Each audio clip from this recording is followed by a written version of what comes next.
For the electricity, the laws of electricity and magnetism plays a central role in the operation of various devices such as radios, television, electric motors, computer, and host of electronic devices used in medicine.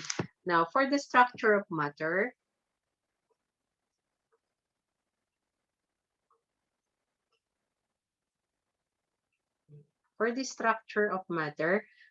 we have the matter.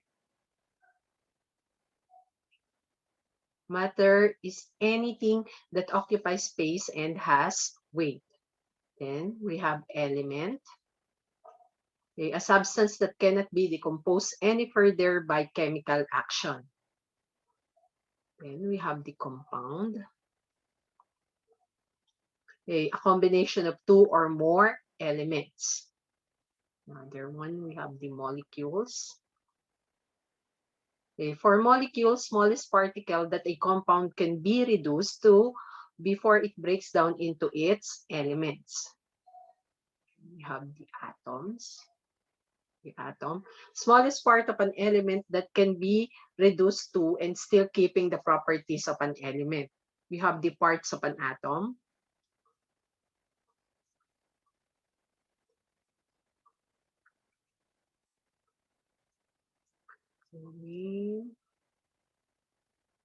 Charge, and then we have the mass in kilogram.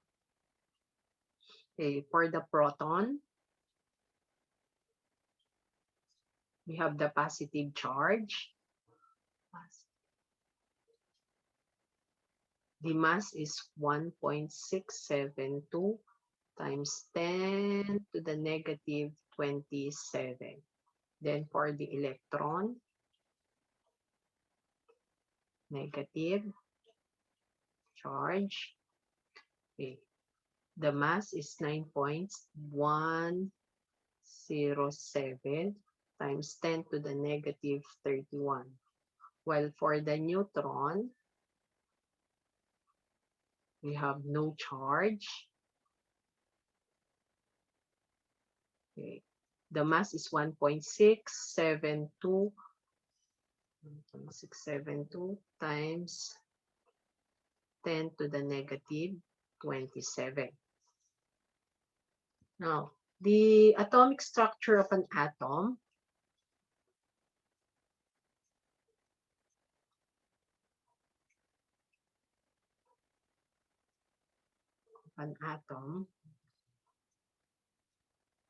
We have the nucleus of an atom, center of the atom,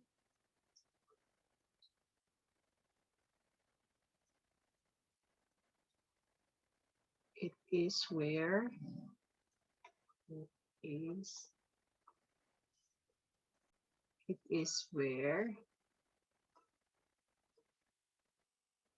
the protons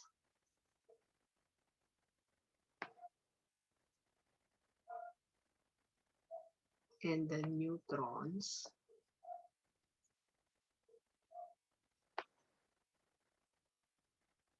are located. Okay, the electron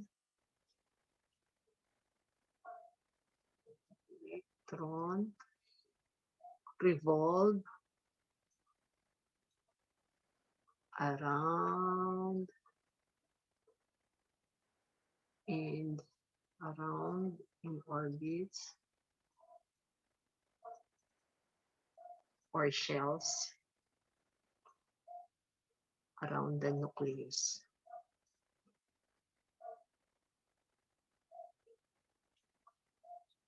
Here's the figure.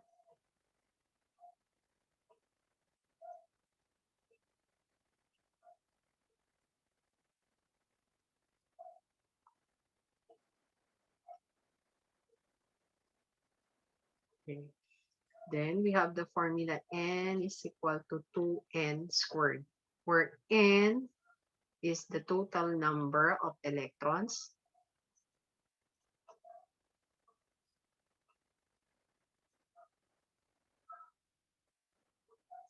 on a given shell.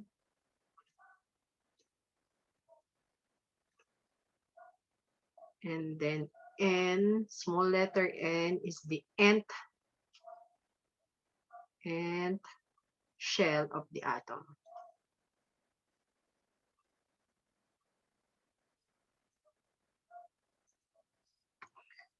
Now, for the element,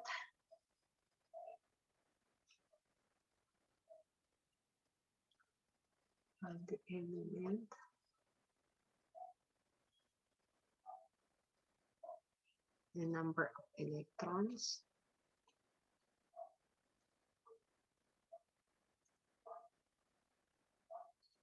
then the valence electron.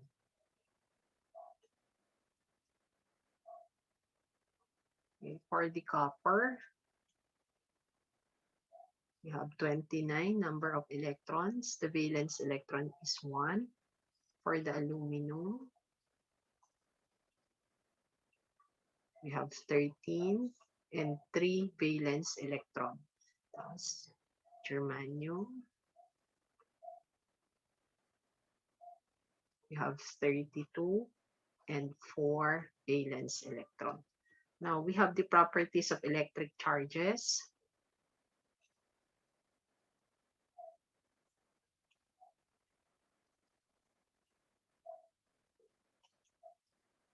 Okay. A body is said to be charged if it has either an excess or deficit of electron from its normal values due to sharing. There are two kinds of charges in nature with a property that unlike charges attract on another and like charges repel. Okay. Unlike charges attract and like charges repel. Now, number 2, we have the forces between charges varies as the inverse square of their separation. Force between charges varies as the inverse square of their separation. And then number 3, charge is conserved.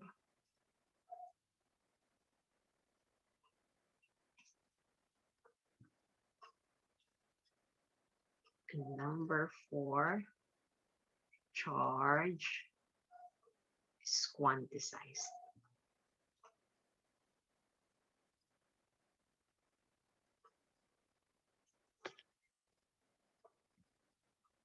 Okay. Then we have the insulator and conductors. When you say insulators and conductors. Okay. When you say conductors, are metals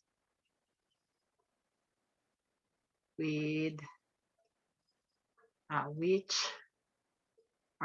which electric charges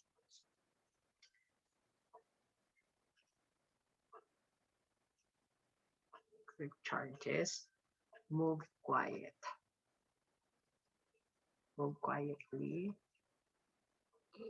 Valence electron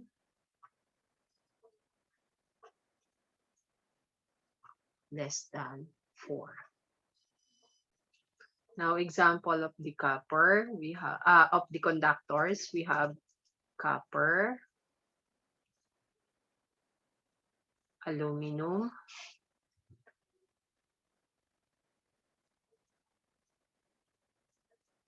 and silver.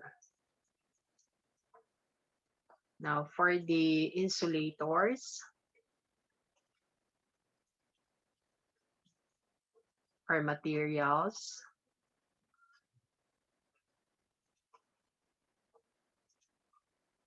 that do not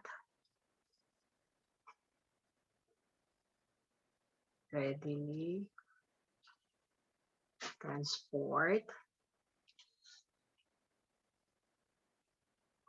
charges. Valence electron greater than 4. Okay, example, we have glass, rubber, and ceramic. Now for the semiconductors,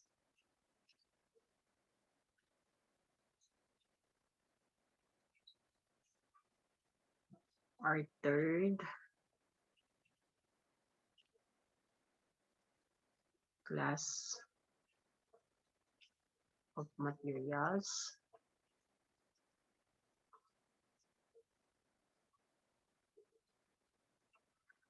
and their electrical properties are somewhere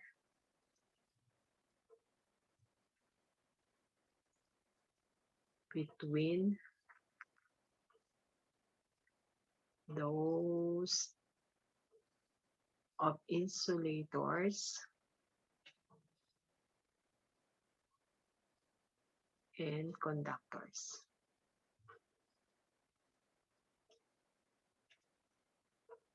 Valence electron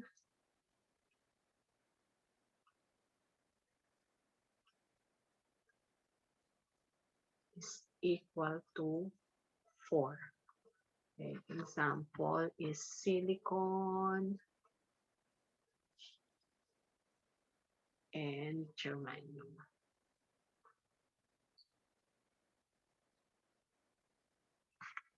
Silicon and germanium.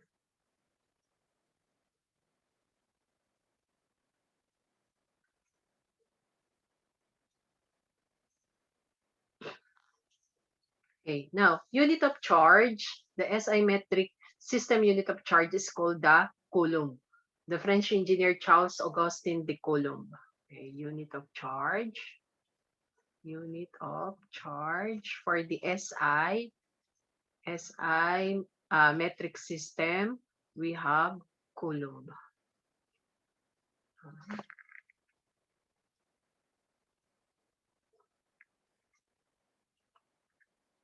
Coulomb. The symbol is capital C. Okay. Then the charge of the electron. The charge of the electron. The charge of the electron, proton, and neutron. For the particle, we have the electron, proton, neutron. For the charge in coulomb, a constant value. For the electron, we have negative 1.6021917 times 10 to the negative 19 coulomb. For the proton, that is positive 1.6021917 times 10 to the negative 19 coulomb. Now for the neutron, that is 0.